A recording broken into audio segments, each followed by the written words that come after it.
point. The reason that it's a solid partition and solid sides is that quails will distract themselves. If they see anything else going around through the sides, they're not going to produce as much.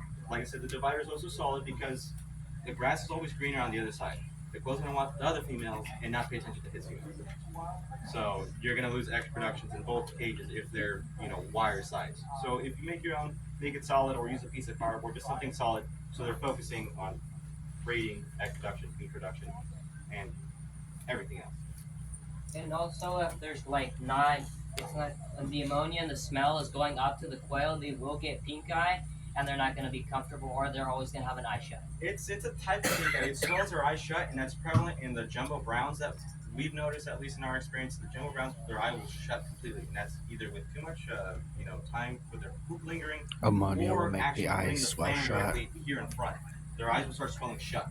So, like I said, the And fan inside fans. or a well-ventilated room is what you want to do. Ideally, in a community, a battery-type system, or BMO flat-out, ventilation is paramount for these birds. So keep that in mind whenever you're designing your cage or you have your cage set up. And another thing, if you like want to clean the ammonia, everything off trays, I do it twice a week, so it's always clean. Yeah. And also, I don't like full it to the brim because it's not gonna be good, and that's when we have it short. So you're always engaged with the cage and you're cleaning it. Yeah, if you make a deeper tray, people are going to want to leave it there longer, and that's not the best for the birds. So a lighter tray, like we did it here, is ideally so you have to clean it, every 1 to 3 days max. Some people let it go for a week, but the main concern with that is not the birds at that point; it's the user. We don't want anyone to get hurt and pull the tray, and it all falls on. That'd be a very, very nasty day. So just to keep that in mind, the cleanliness of the birds is also paramount in these cages. Like I said, you're directly involved in every aspect of the bird when they're in a production cage, with the feed, their waste, water, and everything.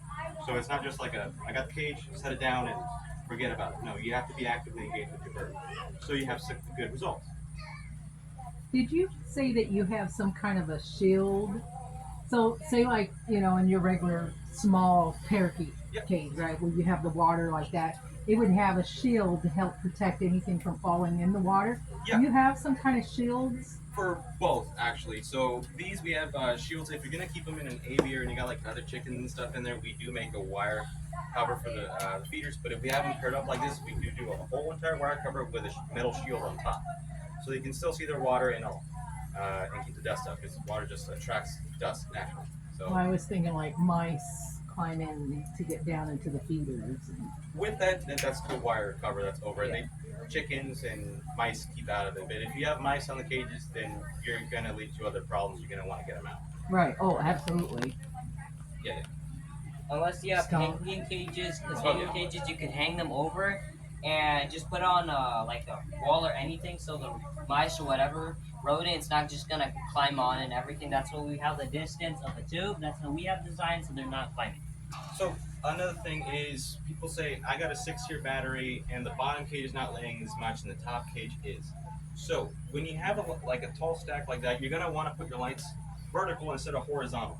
That way the light comes through evenly through all the levels. Also, we've had another customer do their own innovation, and they got some lights off Amazon and just put the strips in the back. That way everyone has their own lighting. They can all see. If you do want to go above and beyond what we did in our cages back home, we have them all flat in a giant barn, and we did green light on the feed and blue light on the food, basically so they can easily distinguish where is what. Also, since they're young, or since they were young, basically in the incubator, we keep a radio on, just whatever music was on at that hour. So keep them used to sounds, human noise, and everything. That way they're not jumping about. You don't want to go into your barn and start hearing everything banging. So that's another way to keep them tame. Since they're young, keep the radio on. Light their food. I would not recommend red light because it could stress them out, or fluorescent light really stresses them out. So Is it That's okay? fluorescent. yeah, as long as it's like daylightish or natural light, that's the best. But like bright white, it just stresses them out, and it makes it hard for them to see too. So like I said, if you do want to go above and beyond, you just get like the LED light strip from Amazon. You program green here, blue in the back, or blue on the water, depending on how you design your cage. That's another thing, basically, to teach them where they're gonna go. And another thing is, quail do need light for production, and also like, yeah, and at the end they're not gonna know where they're gonna be, and it's good for leaving them out in the sun.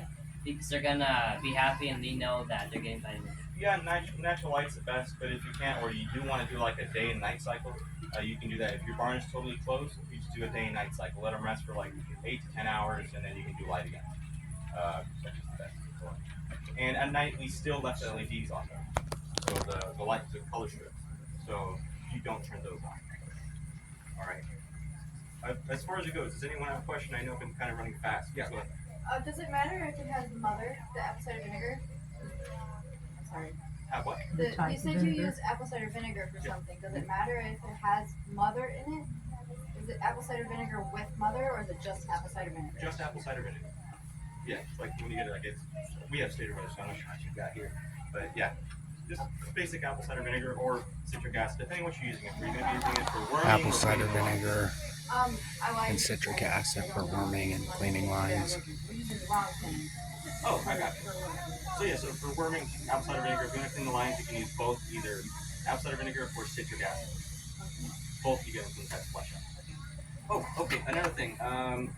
The female's head are getting, bloody because the male is, mounted to a female a lot. With it, like I said, the slate de-sharpens their beak. They'll do it automatically. Or at that point, I recommend putting like a little brown pomade on it, or just something bitter so you won't go as, rough. It gives them a little. It creates like a cap on their head, because like I said, it's gonna happen in the cages. You just gotta keep that in mind, And I strongly recommend debeaking. Some people don't like it because it thinks it hurts the birds, but just go in there with a hot knife. Just the tip, not both, just the top. Yes, if it bleeds or anything, the coil will be choking on its blood and everything. You could just heat it up and then it's done. That's what you do with a hot knife with a cauterizer. A debeaker. Yeah. Yeah. Works. Like, so I'm not sure if you heard from the beginning. The debeaker essentially